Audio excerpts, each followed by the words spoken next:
Hello, my name is Mckay Robinson. This is my presentation for Intro to Linguistics, and today I'll be talking about the Pinyin writing system.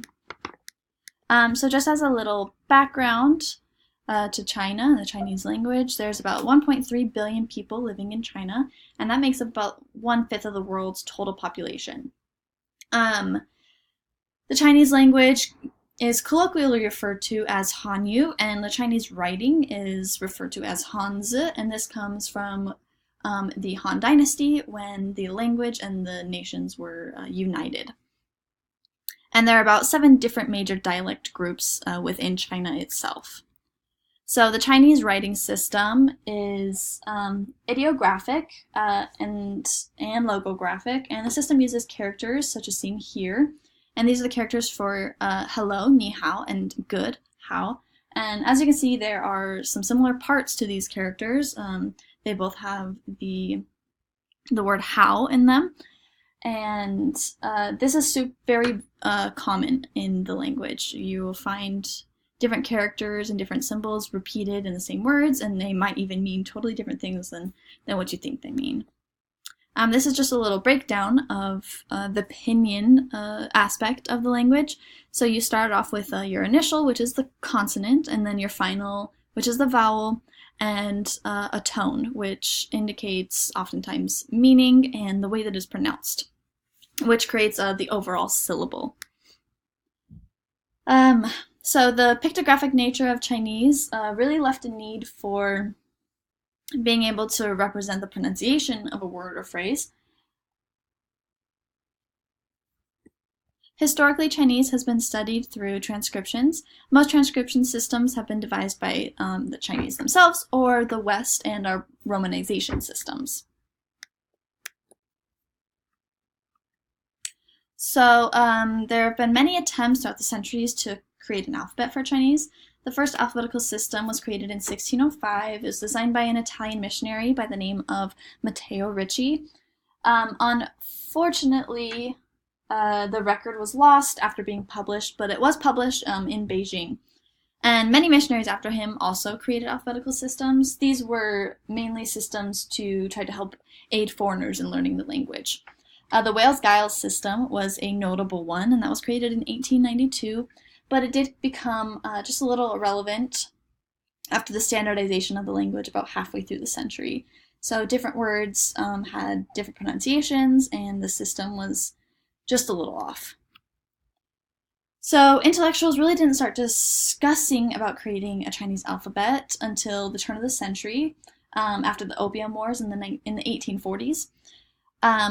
Linguists at the time proposed to create a unified language, which they thought would really bring the nation together.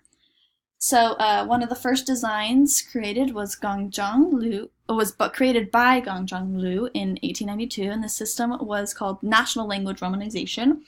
The second system proposed was Hanyu Pinyin Fang, which means Chinese spelling system. And this is created by Zhou Yuguang, and the system was adopted by the People's Republic of China in 1958. And it is in short called Pinyin. So this is the start of Pinyin. It was first approved by the Chinese national government in 1958 and subsequently approved by the International Organization for Standardization in 1982. There were a few reasons the Pinyin was chosen and implemented over the other options. Guoyu Luomaozi, for one example. That was mainly because Luomaozi involved a more complicated system that used separate letters for each tone, while Pinyin used diacritics to indicate tone and simplified the lettering system. And Pinyin was developed for Chinese speakers as well as foreigners trying to learn the language, and was eventually kind of accepted as a world standard of how to start learning Chinese.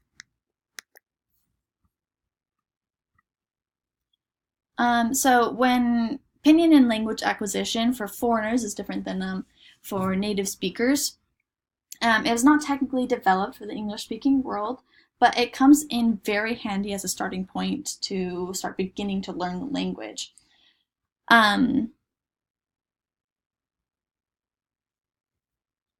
So it's a lot easier for foreigners to remember the phonetic symbols. And even without knowing the language, people are still able to read the pinyin, even with the incorrect pronunciations and everything. But they are obviously able to look at the alphabet and be able to pronounce the letters that are written. And they were foreigners are also able to use it on Chinese-enabled technology to create characters without needing to know how to write the characters themselves.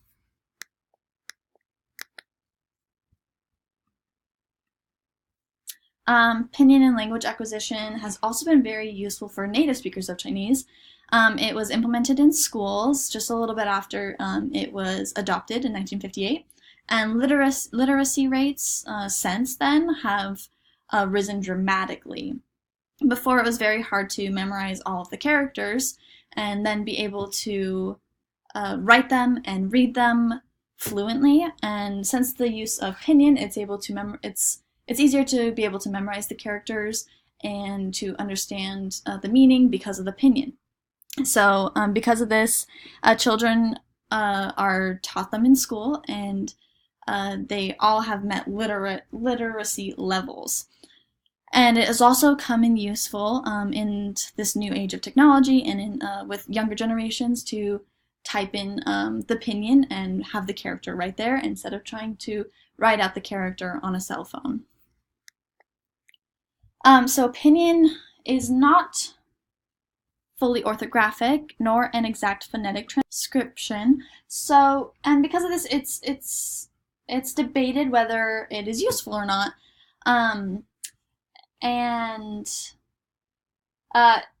It is not an independent working orthography, mainly because of the sheer amount of homophones that the language consists of. The tones do help in this aspect, though, but it is still hard to codify the language in its entirety. It has also not replaced Chinese traditional characters, or the simplified characters, really. But it is seen very often around China on street signs, on menus, on the subway. They're kind of everywhere, and they're used very publicly. And this helps when foreigners are traveling the country, as well as when they are trying to learn the language. And it also helps as a young child developing your language skills while being able to read the Pinyin and understanding the character that goes along with it.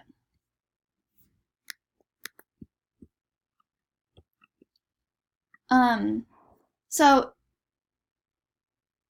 why keep the characters? Well, people often question if Pinyin is so effective in raising literacy rates and helping China be open to the outside world, and allowing for like a quicker growth of technology, then why not only use Pinyin? Well, the simplified characters used in China today are a unifying factor in the country. Characters are the same among the many dialects in China, like Cantonese, even though most of these languages sound nothing alike to native speakers. If a full-on adoption of Pinyin were to occur, it would divide the continent once again, and not only linguistically, but historically and culturally. There's just a long and deep connection between the Chinese people and the Chinese characters. They're very loved and cherished, and they're often considered art, especially in calligraphy form. And the identity of where China came from and why they are who they are is rooted in their language and their writing. It goes definitely beyond a means of communication, and to get rid of something that the country feels for so deeply would kind of destroy the identity of the country itself. And that's why the characters are used alongside the Pinyin, but the Pinyin has proven to be very useful in foreign language acquisition, in native speakers language acquisition, and it has definitely helped China be open to the rest of the world and allow people to come in and experience the culture a lot more. All right, that has been my presentation. Thank you so much, and have a great day.